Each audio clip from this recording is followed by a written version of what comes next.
Publish కాలేదన్నారు కదా. ఇదిగో Naravane book. Army మాజీ చీఫ్ రాసిన బుక్ను చూపించిన రాహుల్ గాంధీ. ప్రధాని మోదీకి ఇద్దామని తెచ్చా, కానీ ఆయన రాలేదు. చైనా ట్యాంకులు చొరబడితే రాజ్నాథ్ సింగ్ పట్టించుకోలే. బాధ్యతను అప్పటి ఆర్మీ చీఫ్ నరవనే పైకే నెట్టారని ఫైర్. ఈ బుక్ ఫారిన్లో పబ్లిష్ అయిందని మీడియాకు వెల్లడి. గాల్వాన్ ఏదైతే గాల్వాన్ ఉన్నదో లదఖ్లో చైనా ఆర్మీ భారత భూభాగంలోకి చొచ్చుకొచ్చి అక్కడ భారత భూభాగాన్ని ఆక్రమించాలనే ప్రయత్నం చేసిన సందర్భంలో అప్పటి ఆర్మీ మాజీ చీఫ్ ఎవరైతే ఉన్నారో నరవనే, ఆయన సందర్భంలో అప్పటి రక్షణ శాఖ మంత్రి రాజ్నాథ్ సింగ్ గారికి ఫోన్ చేసి ఇట్లా చైనా ఆర్మీ మన భారత భూభాగంలోకి చొచ్చుకొచ్చే ప్రయత్నం చేస్తున్నది, అడుగుపెట్టింది, మనము ఏం చేద్దాం అని మాట్లాడినప్పుడు ఆయన స్పందించలేదట. ఏది రాజ్నాథ్ సింగ్ గారు కనీసం స్పందించకుండా ఫోన్ పెట్టేసిందట. ఆ తర్వాత వెంటనే ఇదే నరవనే గారు మోదీ గారికి లైన్లోకి వెళ్తే మోదీ గారి కూడా నీకు ఏం చేయాలనిపిస్తే అది చేయండి అని చేతులు దులుపుకునే ప్రయత్నం చేసి దేశ రక్షణను గాలికి వదిలేసి అదేవిధంగా దేశ భూభాగాన్నిపై ఏమాత్రం పట్టింపు లేకుండా నిర్లక్ష్యంగా వ్యవహరించిండు అనేది నరవనే తన బుక్లో రాసుకొచ్చే ప్రయత్నం చేసిండనేది ఇక్కడ రాహుల్ గాంధీ గారు చెప్తున్నారు. నిన్నటి నుండి గత 3 రోజుల నుండి లోక్సభలో నరవనే బుక్ మీద పెద్ద ఎత్తున చర్చ జరుగుతుంది. చైనా ఆర్మీ భారత భూభాగంలోకి చొచ్చుకొస్తే భారత ప్రధానమంత్రి గారు కావచ్చు లేదా రక్షణ మంత్రి గారు కావచ్చు అప్పుడు ఇంత నిర్లక్ష్యంగా ఎందుకు ప్రవర్తించింది అనేది రాహుల్ గాంధీ గారు ఆ విషయాన్ని ఏమాత్రం విడిచిపెట్టకుండా 3 రోజులుగా చర్చ పెడుతున్నాడు. అయితే మొన్న ఇదే కేంద్ర మంత్రి అమిత్ షా గారు ఏమన్నారంటే అది అసలు ప్రింట్ కాని బుక్ను తీసుకొచ్చి నువ్వు ఆయన ఆత్మకథలు ఇట్లా రాసుకొచ్చిందని చెప్పి ఎందుకు ఈ లోక్సభను పక్కదారి పట్టిస్తున్నావు అని స్పీకర్ గారు అదేవిధంగా బీజేపీ మంత్రులు ఇద్దరు కూడా రాహుల్ గాంధీ పట్టుకున్న అంశాన్ని కొట్టిపారేసే ప్రయత్నం చేసిండు. కానీ చివరికి రాహుల్ గాంధీ గారు ఈ 4 స్టార్స్ అనే బుక్కును జనరల్ మనోజ్ గారు రణవన గారు రాసిన ఈ బుక్కును తీసుకొని వచ్చిగో ఇదే బుక్ దీన్ని ఇక్కడ ప్రింట్ చేయలేదు, ఇక్కడ ప్రింట్ చేస్తే మన బత్తాయిలు ఆఖరికి ఆ పబ్లిష్ సెంటర్ మీద దాడులు చేసి ఆ బుక్కును తలగబెట్టి అవసరమైతే బుక్కు రాసినైనా చంపేసు, బుక్కు ప్రింట్ చేసిన ఆ ప్రింటింగ్ ప్రెస్ను కాలబెట్టు, వాళ్ళని చంపేసు. అందుకే ఈ బుక్ని ఏం చేసిండు, ఫారెన్లో ప్రింట్ చేసి ఇండియాలో పబ్లిష్ చేసిండు. ఇది వ్యూహం అంటే. నరవనే గారు రాసిన ఇప్పుడు ఈ బుక్కు ప్రకంపనలు సృష్టిస్తుంది. భారతదేశం మీద బీజేపీ నాయకులకు, మోదీ గారికి, రాజ్నాథ్ సింగ్ గారికి, అమిత్ షా గారికి ఎంత పట్టింపు ఉన్నది అనే ప్రశ్నలను లోక్సభ సాక్షిగా ప్రశ్నించేసరికి వాళ్ళకు నక్కిళ్ళు ఆడతలేవు. ఇక వాళ్ళకు సమాధానం లేదు.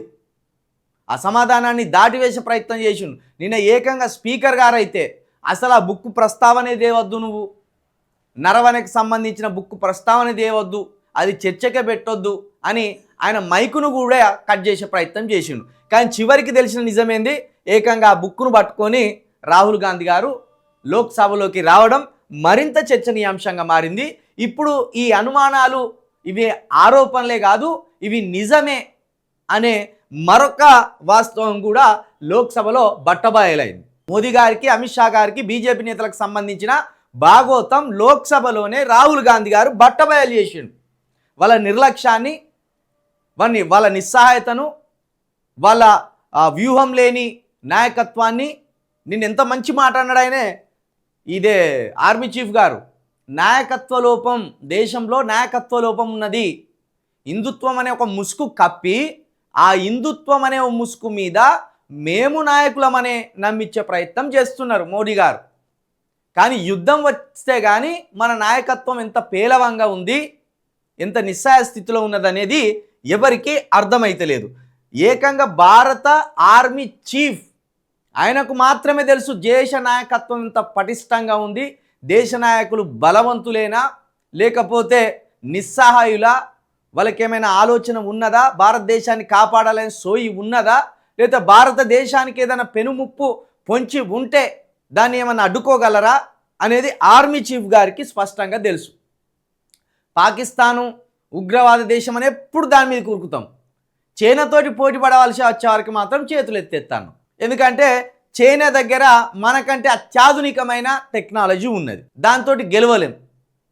అక్కడ మన లీడర్షిప్ ఫెయిల్ అవుతుందేమో అనుకొని చేతులు ఎత్తేస్తాడు. ఇదే పాకిస్తాన్ అయితే వాళ్ళే చిచ్చోరగాన్లు, పాకిస్తాన్ వాళ్ళు చిల్లరగాన్లు, ఉగ్రవాద దేశం, ఓ టెక్నాలజీ లేదు, ఏది లేదు. కాబట్టి దాని మీదకి ఉరికి దాని మీద గెలిచి ప్రపంచానికి మేమే సుప్రీంలం అని డబ్బా కొట్టచ్చు. ఈ స్ట్రాటజీని బీజేపీ నేతలు మోదీ గారు ఫాలో అవుతున్నారు. కానీ ఆయన స్ట్రాటజీని, ఆయన చేతగాంతనాన్ని, లేకపోతే ఇదే బీజేపీ నాయకుల చేతగాంతనాన్ని ఆర్మీ చీఫ్ రణవరే గారు తన బుక్లో స్పష్టంగా రాసుకొచ్చిండు. దాన్ని ఏకంగా రాహుల్ గాంధీ గారు లోక్సభలకు తీసుకొచ్చి చూపించి బీజేపీ నేతల పరువు తీసినట్టు చేసిండు. 2020లో లడఖ్లోని చైనా యుద్ధ ట్యాంకులు ప్రవేశిస్తున్నాయని, తాము ఏం చేయాలని అప్పటి ఆర్మీ చీఫ్ రణవనే రక్షణ మంత్రి రాజ్నాథ్ సింగ్ని ఎన్ఎస్ఏ అజిత్ దోవల్ను సంప్రదించారు. కానీ ఆయనకు నేరుగా సమాధానం లభించలేదు. దీంతో ఆయన ప్రధాని మోదీని సంప్రదించగా మీకు ఏది కరెక్ట్ అనిపిస్తే అది చేయండి అని ప్రధాని చెప్పారు. మొత్తం బాధ్యతనంతా తనపైనే వేసి ప్రభుత్వంలోని పెద్దలు తప్పించుకోవడంతో తాను పూర్తిగా ఒంటరైపోయినట్టుగా రణవనే ఆందోళన చెందినట్టు ఈ పుస్తకంలో రాసుకున్నారు రాహుల్ గాంధీ. ఇంకా ఇటువంటి నిజాలు రావాలి. 13 ఏళ్ళుగా భారతదేశ ప్రజలకు మతం అనే ఒక గంతలు కట్టి మోదీ గారు, బీజేపీ నేతలు సాగిస్తున్న అరాచకాలు, లేకపోతే వాళ్ళు చేస్తున్న నిర్లక్ష్యం, దేశం పట్ల వాళ్ళు కొనసాగిస్తున్న విధానాలు, ఇవి మొత్తం భారతదేశ ప్రజలకు ఇంకా తెలవవలసి ఉన్నది.